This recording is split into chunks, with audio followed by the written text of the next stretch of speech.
আজ হচ্ছে জগন্নাথ দেবের স্নান যাত্রা। তাই আজকে অনেক সকাল সকাল উঠেছি, প্রায় বলতে গেলে 6টার আগে। তবে এখন বেলা অনেকটাই হয়েছে। আগে সকালে ভাত তরকারি যা করা সেগুলো করে নিয়ে তারপর আবার রান্নাঘর পরিষ্কার করে নিয়ে তারপর হচ্ছে এখন ঠাকুরের প্রসাদটা একটু তৈরি করলাম আমি আর মা মিলে, লুচি আর পায়েস। আর এই বছর প্রথমই বলতে গেলে জগন্নাথ দেবের স্নান হচ্ছে, আমাদের বাড়িতে করানো হচ্ছে।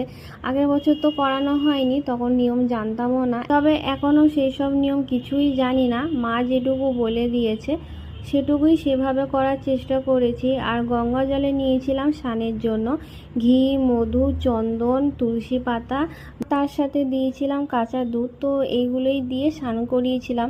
ঘরে যেটুকু ফল ছিল সেটুকু ফল দিয়েই পুজো দিয়েছি।